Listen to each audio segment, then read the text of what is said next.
What if I told you that many of the biggest economic crises of the last 50 years weren't accidents, but features? That a handful of private, invitation-only organizations meeting in Swiss chalets, Scottish castles, and five-star resorts have been quietly writing the operating manual for the entire global economy, and almost nobody voted for them? You've heard of the Federal Reserve, the IMF, the World Bank. But tonight we were going one layer deeper into the think tanks that write the first drafts of history before governments even know there is a problem. And the scariest part, most of them were founded with the best of intentions. So how did we get here? And more importantly, are we about to repeat the same mistake on a planetary scale? Stay until the end, because the third takeaway will change how you read every headline for the rest of your life. Title card slams in with thunder sound. Part 1. Origins.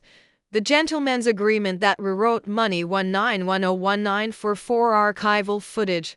Federal Reserve creation. Bretton Woods Conference. It begins on a cold November night in 1910. A private train car pulls away from Hoboken, New Jersey. Inside, 6 men representing roughly 1/4 of the world's entire wealth. Nelson Aldrich, Senator, Paul Warburg, Kuhn, Loeb and Co., Frank Vanderlip, National City Bank, today's Citibank, Henry Davison, J.P. Morgan, Benjamin Strong, Morgan's lieutenant, and the mysterious Piatt Andrew from the Treasury. Destination: Jekyll Island, Georgia. Official story: a duck hunting trip. Real story: drafting the Aldrich Plan, the blueprint that, after a few cosmetic changes, became the Federal Reserve Act of 1913, a central bank owned not by the government, but by private banks. The first modern financial think tank wasn't a think tank at all, it was a secret weekend retreat. Fast forward 3 decades. The world is in ruins after the Great Depression and World War II. In July 1944, 730 delegates from 44 nations meet at the Mount Washington Hotel in Bretton Woods, New Hampshire. Everyone remembers John Maynard Keynes and Harry Dexter White. But almost nobody remembers the quiet preparatory meetings that happened years earlier, hosted by a brand new organization called the Council on Foreign Relations (CFR) in New York, funded largely by Rockefeller and Carnegie money. Their War and Peace Studies Project 1939-1945 produced 682 confidential memos that became the intellectual skeleton of Bretton Woods, the IMF, the World Bank, and the dollar as global reserve currency. Think tanks had just gone from domestic banking to planetary architecture. Part 2. Rise. The Golden Age of the Wise Man 1945-1971 montage.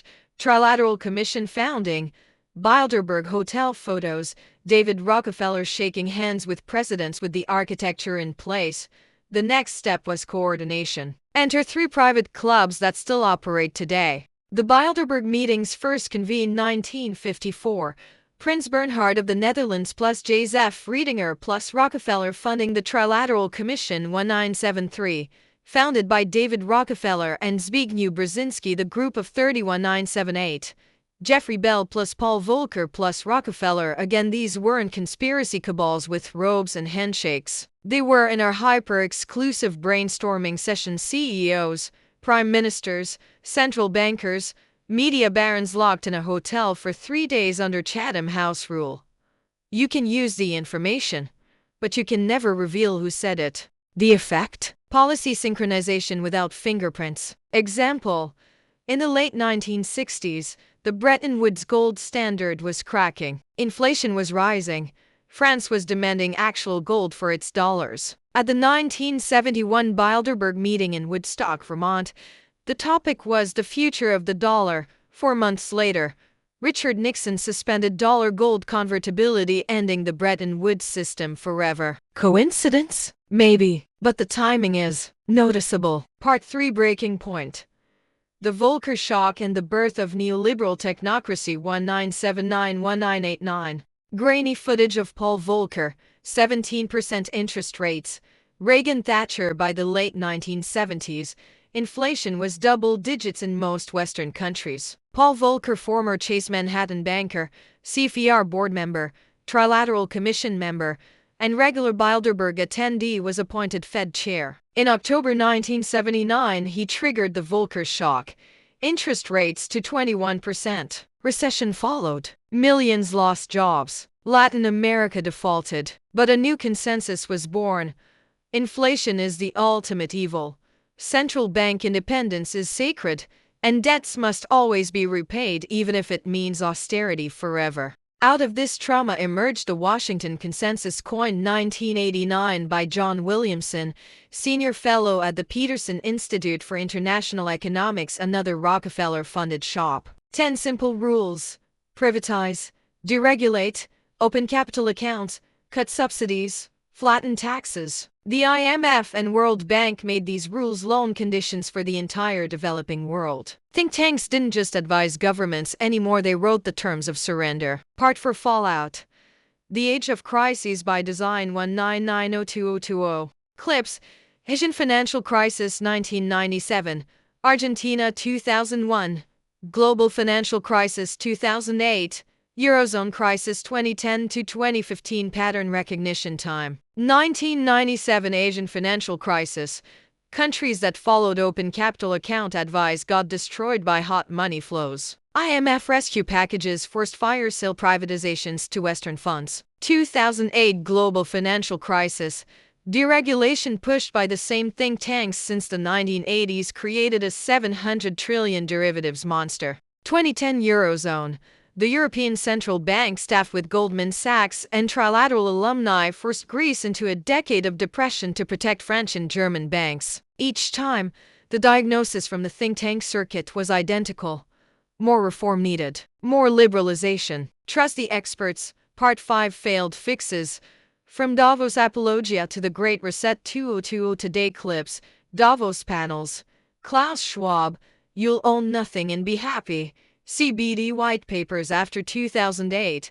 Public anger finally boiled over. Occupy Wall Street. Brexit. Trump. Yellow vests. The response? Rebranding. The World Economic Forum, founded 1971 by Klaus Schwab, regular Bilderberg attendee, steps into the spotlight with stakeholder capitalism and the Great Reset in 2020. Same guest list, fancier slideshows. Suddenly the buzzwords are ESG, CGEGS, digital IDs, carbon allowances, and quietly central bank digital currencies, CBSCS. In 2022 alone, the Bank for International Settlements, the central bank of central banks, located in Basel, published 22 separate reports on CBD design.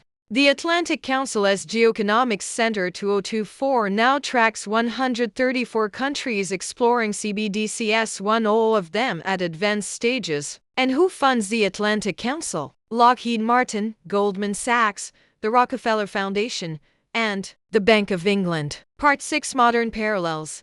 The patterns rhyming louder than ever on screen. Graphics with sources. Let's put numbers to the rhyme. 1971 to 2024.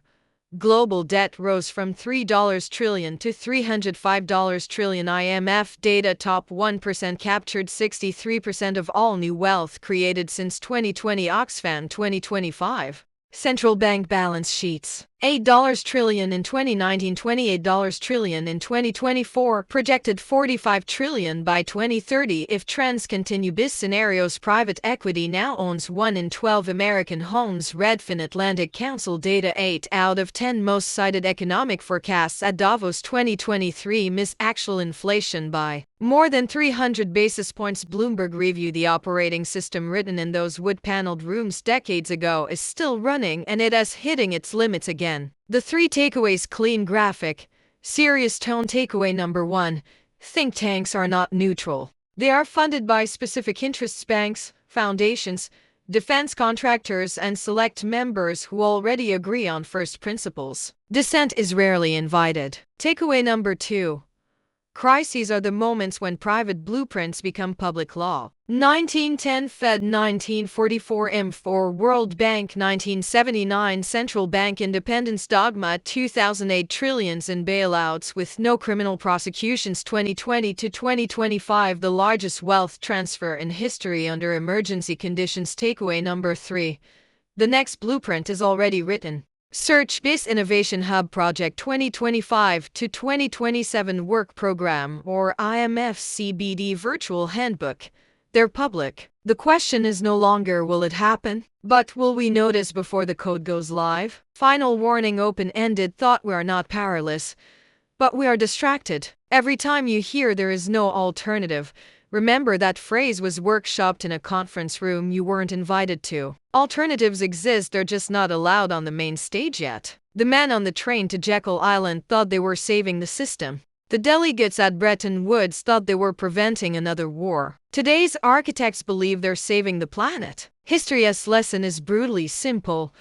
Good intentions at the top of the pyramid do not guarantee good outcomes at the base. So here's my question to you. When the next once-in-a-century crisis hits and the solution is presented as a fait accompli, pre-written, pre-agreed, and the only way will you recognize the pattern? Beat of silence. If this video made you think differently about who really writes the rules of money, do 3 things. Drop a comment with the year you now think was the most consequential in modern economic history: 1910, 1944, 1971, 2008. Share this with one person who still thinks central banks are independent.